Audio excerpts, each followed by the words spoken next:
नमस्कार, आप देख रहे हैं न्यूज़ 18 बिहार झारखंड और मैं हूं आपके साथ लक्ष्मी। जलालुद्दीन उर्फ छांगुर बाबा को लेकर जो खुलासे हो रहे हैं वो बेहद ही चौंकाने वाले हैं। छांगुर बाबा का टारगेट पूरी तरह से फिक्स था क्योंकि उसके टारगेट पर हिंदू आस्था और धर्म का प्रतीक बने कई शहर थे। विदेशी फंडिंग और उसका कनेक्शन ये बताता है कि छांगुर बाबा उर्फ जलालुद्दीन ऐसे शहरों में अवैध धर्मांतरण का रैकेट चला रहा था जो हिंदू आस्था के केंद्र हैं।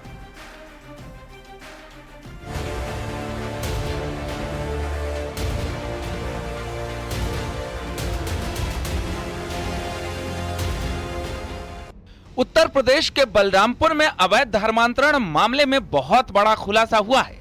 ADG law and order Amitabh Yash ने कई बड़े खुलासे किए। दावा है कि इस गैंग का मकसद सिर्फ धर्मांतरण नहीं था बल्कि इलाके की डेमोग्राफी बदलना भी था। इसके लिए हिंदुओं को टारगेट बनाया जा रहा था। नेपाल बॉर्डर के करीब होने की वजह से शक है कि ये नेटवर्क अंतरराष्ट्रीय स्तर तक फैला हुआ है। छांगुर के करीबी जमालुद्दीन के 6 बैंक खाते मिले। जमालुद्दीन के अकाउंट में 34.22 करोड़ रुपए जमा हुए। नसरीन के 8 बैंक अकाउंट में 13 करोड़ 90 लाख जमा हुए। जांच के घेरे में करीबियों की करोड़ों की प्रॉपर्टी, छांगुर बाबा और उसके करीबियों पर ईडी का शिकंजा। आरोपियों ने धर्मांतरण के लिए जाति आधारित रेट कार्ड बनाए थे, जैसे कि सवर्ण हिंदुओं के लिए 15 लाख। जांच में एसटीएफ को पता चला है कि उसके गैंग के पास 40 बैंक अकाउंट थे जिनमें मिडिल ईस्ट से पैसा आता था। इसमें कोई शक नहीं कि जो फाइनेंशियल ट्रांजैक्शंस हुए हैं, खास करके जो फॉरेन कंट्रीज से इनके 40 अकाउंट जिसके माध्यम से ये गैंग ऑपरेट कर रहा था उसमें आए हैं, वो अकाट साक्ष्य है और इन साक्ष्यों का इस्तेमाल इस गैंग के विरुद्ध कोर्ट में किया जाएगा। और गवाहों का बयान भी कोर्ट में हो चुका है ऑलरेडी सर। कुछ गवाहों का बयान कोर्ट में हो चुका है और आगे भी जो गवाह मिलेंगे जो पुख्ता जानकारी देंगे उनका भी बयान कोर्ट में कराया जाएगा। पुलिस और जांच एजेंसियों को मिली जानकारी के मुताबिक विदेश में बैठे कुछ लोग केवल धर्मांतरण के लिए बड़ी रकम का निवेश नहीं कर रहे हैं, बल्कि वो क्षेत्र नेपाल सीमा से बहुत दूर नहीं है और सूत्र बताते हैं कि उस क्षेत्र की डेमोग्राफी को बदलने का प्रयास कर रहे हैं। अयोध्या, काशी और मथुरा भी उसके निशाने पर थे।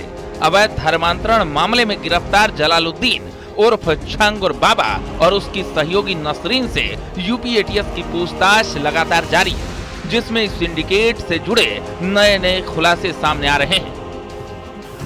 तो ये कोई आश्चर्य की बात नहीं है कि लग्जरी व्हीकल्स का, बड़ी बड़ी बिल्डिंग्स का, प्रॉपर्टीज़ का इस्तेमाल एक माहौल बनाने के लिए किया जा रहा था, जिसके मदद से कन्वर्जेंस किए जाते थे। ये धर्मांतरण के लिए हर प्रकार के हथकंडे अपनाए गए, चाहे वो हनी ट्रैप हो, धन का इस्तेमाल हो, एडमिनिस्ट्रेटिव प्रेशर बनाना हो, ये सभी तरीके अपनाए गए थे। जलालुद्दीन के तार इंटरनेशनल लेवल पर जोड़ने के बाद उसके इरादे बेहद खतरनाक हो गए थे। हिंदू आस्था वाली जगहों पर अवैध धर्मांतरण की साजिश लेकर डेमोग्राफी बदलने का प्लान इस बात को साफ जाहिर कर रहा है। फिलहाल जांच एजेंसियां अभी और राज उगलवाने की कोशिश कर रही है। Bureau report, news 18।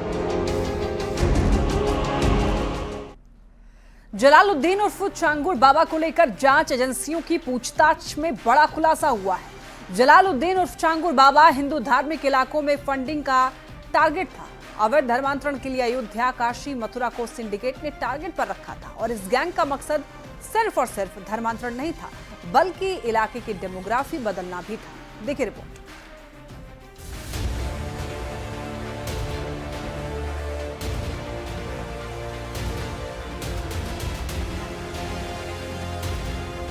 जलालुद्दीन उर्फ छांगुर बाबा को लेकर एटीएस लगातार पूछताछ कर रही। जलालुद्दीन उर्फ छांगुर बाबा को उसकी कोठी में ले जाकर एटीएस ने पूछताछ की है। एटीएस ने करीब 40 मिनट तक छांगुर बाबा से बात की। जलालुद्दीन उर्फ छांगुर बाबा के यूपी में अवैध धर्मांतरण की ग्लोबल साजिश का पर्दाफाश हुआ है। कैसे नेपाल के रास्ते अवैध धर्मांतरण को अंजाम दिया जा रहा था। हिंदू धार्मिक इलाकों में फंडिंग का टारगेट था। अवैध धर्मांतरण के लिए सबसे ऊपर धार्मिक इलाके थे। अयोध्या, काशी, मथुरा को सिंडिकेट ने टारगेट कर रखा था। प्रेम जाल और लालच से अवैध धर्मांतरण का प्लान था। ADG law and order Amitabh Yash के मुताबिक इस गैंग का मकसद सिर्फ धर्मांतरण नहीं बल्कि इलाके की डेमोग्राफी भी बदलना था।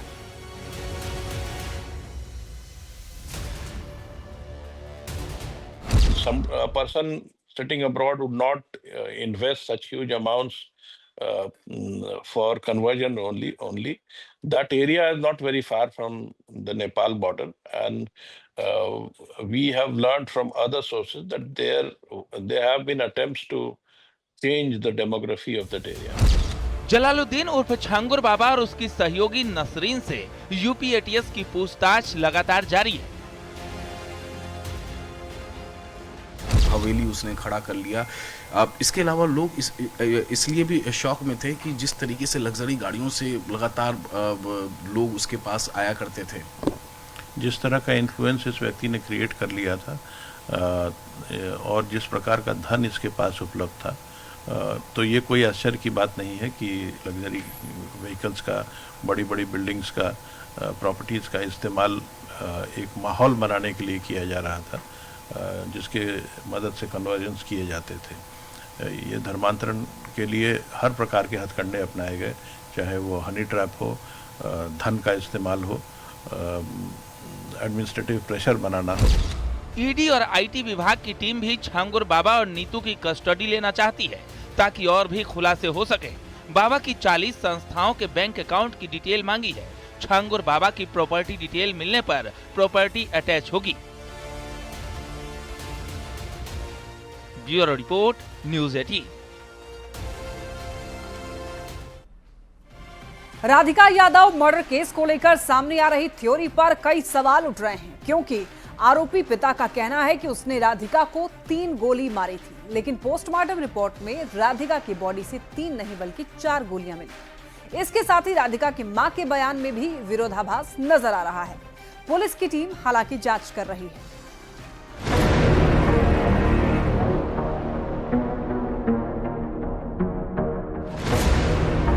बाप ने बेटी को प्लेयर बनाया, फिर बाप ने ही बेटी को क्यों मार डाला?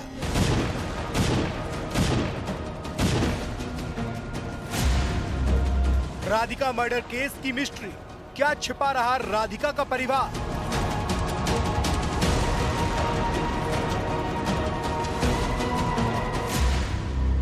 मर्डर के वक्त कहां थे राधिका के मां और भाई? मां और भाई पर अब तक 2 थ्योरी सामने आई। गुरुग्राम के राधिका यादव मर्डर केस की चर्चा पूरे देश में हो रही है। सवाल उठ रहा है कि जिस बाप ने अपनी बेटी को टेनिस प्लेयर बनाने के लिए इतनी मेहनत की, बेटी के लिए टेनिस एकेडमी खुलवाई, उसने ही अपनी बेटी को मौत के घाट क्यों उतार दिया? पुलिस को दिए अपने बयान में आरोपी पिता ने बताया कि उसने राधिका को 3 गोली मारी थी, लेकिन पोस्टमार्टम रिपोर्ट में राधिका की बॉडी से 3 नहीं बल्कि 4 गोलियां मिली हैं। पुलिस को दिए बयान में राधिका की मां ने कहा था कि वो बीमार थी और दूसरे कमरे में आराम कर रही थी, लेकिन सिक्योरिटी गार्ड ने बताया कि वारदात के वक्त राधिका की मां घर के बाहर लोगों से बातें कर रही थी। पुलिस को दिए बयान में आरोपी पिता ने कहा कि वो बेटी की कमाई खाने वाले ताने से परेशान थे, लेकिन आरोपी दीपक के चचेरे भाई ने बताया कि दीपक फाइनेंशियली स्ट्रांग थे, ऐसी कोई बात नहीं थी। बाहर आके बाहर हाँ, बाहर आपने बात कर रहे थे। हाँ, एक तो उस घर के एक मम्मी था, एक वो वाइफ था, इसकी मम्मी था। हाँ, राधा जी की मम्मी। बचपन से बहुत ट्रेनिंग दिलाई है, लेके जाते तो खर्चा किया बिटिया पे, तो अब उनके पास इनकम थी तभी तो खर्च कर दिया। सिक्योरिटी गार्ड और राधिका के परिवार के दावों के बाद इस मर्डर मिस्ट्री में नया पेज सामने आ गया है, क्योंकि पुलिस की एफआईआर के मुताबिक राधिका की मां ने बताया था कि वो दूसरे कमरे में मौजूद थी और उन्हें नहीं पता कि उनके पति ने बेटी की हत्या क्यों की है। लेकिन सिक्योरिटी गार्ड ने बताया कि राधिका की मां घर के बाहर पड़ोसियों से बात कर रही थी। तभी राधिका के पिता बालकनी में आकर चिल्लाने लगे कि उन्होंने राधिका को मार डाला है। प्यारेलाल जी, जब ये इंसिडेंट हुआ कल करीबन 10:30 बजे, तो क्या आपने गन शॉट्स की आवाज़ें सुनी थी? जी नहीं, मैं नहीं सुना था, मैं यहाँ नहीं था, मैं था मंदिर में। मंदिर से आने के बाद में हमने ये सब कुछ बातें उतें कर रहा था, पानी भी पड़ रहा था, बारिश भी। तो हम हल्का फल्का में खड़ा होकर मैं सुना कि आपने की लड़ाई हो रहा, क्या हो रहा था। मैं सुना तो कुछ अब ये सब बात बता रहे हैं, लड़ रहे हैं, झगड़ रहे हैं। राधिका यादव मर्डर केस में लगातार नए मोड़ सामने आ रहे हैं। सूत्रों के मुताबिक राधिका की मां अपने पति को सनकी बता रही है, लेकिन इस सब के बीच सवाल इस बात का है कि क्या राधिका का परिवार कुछ छिपा रहा है या फिर इस मर्डर केस में किसी को बचाने की कोशिश की जा रही है।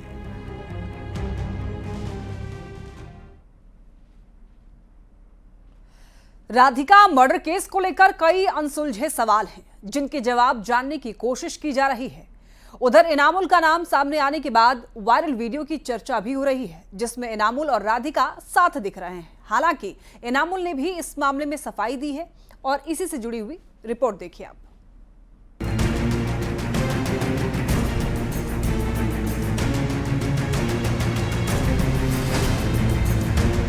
क्या है राधिका मर्डर केस का इनामुल हक कनेक्शन?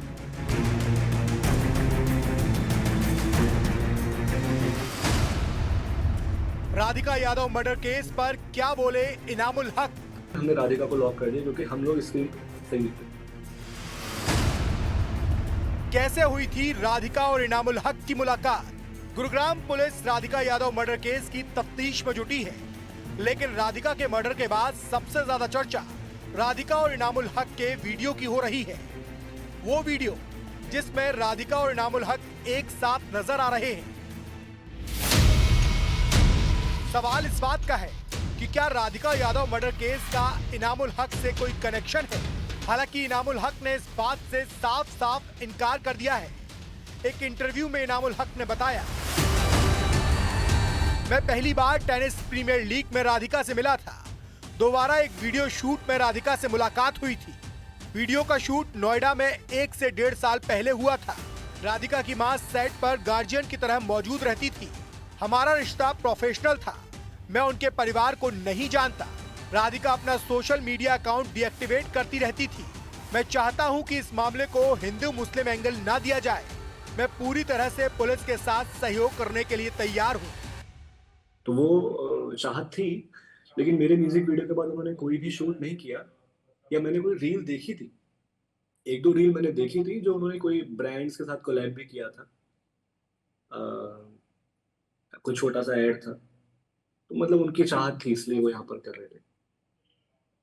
बाकी उसने कभी कुछ बताया नहीं पर्सनल, फैमिली, और ना मैंने पूछा, क्योंकि हम लोग लगातार शूट करते हैं लोगों के साथ में, तो हम प्रोफेशनली कनेक्टेड रहते हैं। पूछते नहीं है कि घर में कौन है या क्या गम है, क्या खुशी है।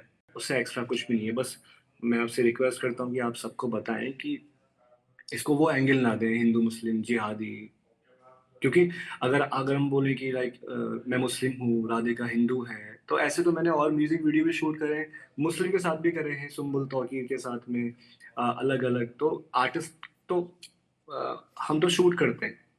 मैंने कितने शोज करे हैं वहाँ पर, हिंदू मुस्लिम ईसाई सब रहते हैं। तो ऐसा कुछ भी स्पेशली रिलीजन देख के हमारा कुछ नहीं। इनामुल हक के मुताबिक उनके और राधिका के बीच रिश्ते केवल प्रोफेशनल थे। वो राधिका के परिवार को नहीं जानते। इनामुल हक ने यह भी कहा कि राधिका यादव अपना सोशल मीडिया अकाउंट बार बार डीएक्टिवेट करती रहती थी। इनामुल हक ने बताया कि वो शूट के दौरान राधिका की मां से एक बार जरूर मिले थे, क्योंकि उनकी मां गार्जियन के तौर पर शूट पर साथ आती थी। उन्होंने अपना अकाउंट डीएक्टिवेट भी किया, उन्होंने कोई प्रमोट नहीं किया। मैंने पूछा भी, तो उन्होंने कोई वजह भी नहीं बताई। तो उन्होंने एक स्टोरी अपलोड की थी राधिका ने कि उनके दादा नहीं रहे, ग्रैंडफादर। तो मुझे लगा कि मैं खुद समझ गया कि आई थिंक ये वजह है कि वो प्रमोट नहीं कर रही। और ये हमारे लिए नॉर्मल भी है, इंडस्ट्री के अंदर ऐसा होता है।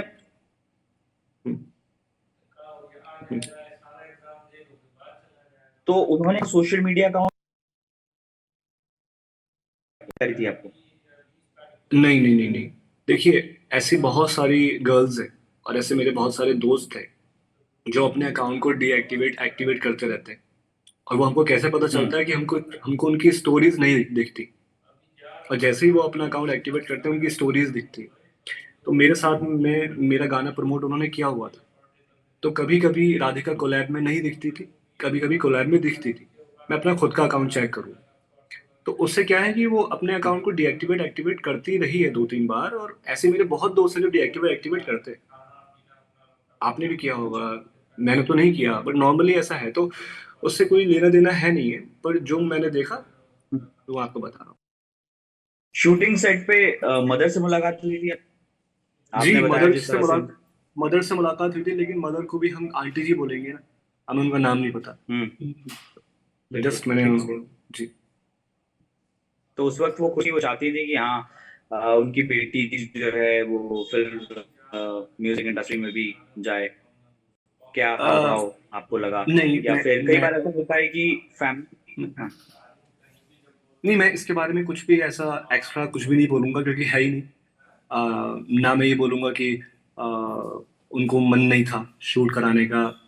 एक नॉर्मल, जो सबके पेरेंट्स आते हैं सेट पर, शांत बैठते हैं, सबसे हाय हेलो करते हैं, बातचीत करते हैं, एक नॉर्मल। ऐसा नहीं कि जबरदस्ती है, ऐसा नहीं कि नाराज हैं। गार्जियन की तरह सेट पर आए थे, शूट किया और चले गए। इनामुल हक इस वक्त दुबई में मौजूद है। इनामुल का कहना है कि वो पुलिस के साथ जांच में सहयोग करने के लिए तैयार है।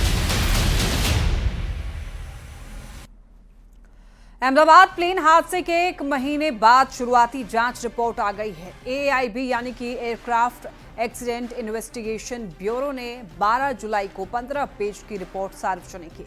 प्रारंभिक जांच के मुताबिक ये हादसा विमान के दोनों इंजन बंद होने की वजह से हुआ है। पूरी रिपोर्ट में क्या है आप देखिए।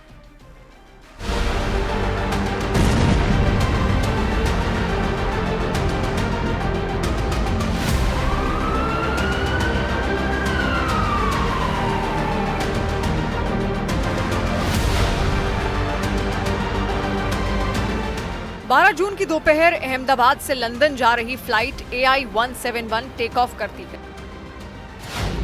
1:37 और 37 पर रनवे पर इसकी रफ्तार बढ़ती है। 1:38 और 39 पर एयरक्राफ्ट टेक ऑफ करता है। 1:38 और 42 पर अधिकतम रफ्तार 180 नॉट्स तक पहुंचती है। 1:38 और 43 पर इंजन 1 का फ्यूल स्विच कट ऑफ हो जाता है। 1:38 और 44 पर दूसरा इंजन भी कट ऑफ हो जाता है। रिपोर्ट के मुताबिक टेक ऑफ के बाद एक दोनों इंजन बंद हो जाते हैं। पहले और दूसरे इंजन बंद होने में महज 1 सेकंड का वक्त था, यानी प्लेन पूरी तरह से पावरलेस हो जाता है। 1:38 और 47 पर रैम एयर टर्बाइन यानी रैट एक्टिव हो गया। ये तभी होता है जब विमान को किसी भी सोर्स से पावर ना मिल रही हो। कॉकपिट वॉइस रिकॉर्डिंग के मुताबिक एक पायलट दूसरे से पूछता है, क्या तुमने इंजन बंद किया? दूसरा जवाब देता है, मैंने नहीं किया। ब्लैक बॉक्स में मिले डेटा के मुताबिक सिस्टम में कोई गड़बड़ी नहीं थी। फ्यूल स्विच कट ऑफ हो गया था। कैसे कट ऑफ हुआ ये रिपोर्ट में अभी सामने नहीं आया है। 1:38 और 52 पर इंजन 1 को दोबारा रन मोड पर लाने की कोशिश होती है। 1:38 और 56 पर इंजन 2 को भी रन मोड में लाने की कोशिश होती है। 1:39 और 5 पर पायलट ने मेडे कॉल दी, मतलब विमान क्रैश होने जा रहा है। इसका संकेत पायलट ने एटीसी को दिया। 1:39 और 11 पर प्लेन से संपर्क टूट जाता है और उसके बाद विमान हादसे का शिकार हो जाता है। 12 जून को अहमदाबाद से लंदन जा रही AI-171 टेक ऑफ के 32 सेकंड बाद ही एक मेडिकल हॉस्टल की इमारत पर गिर गई थी। इस हादसे में 270 लोगों की मौत हो गई थी, जिनमें 241 यात्री और क्रू मेंबर शामिल थे। सिर्फ एक यात्री इस हादसे में जिंदा बचे थे। रिपोर्ट के मुताबिक हादसा फ्यूल स्विच कट ऑफ होने की वजह से हुआ। दोनों इंजन नए थे और उनमें कोई गड़बड़ी नहीं पाई गई।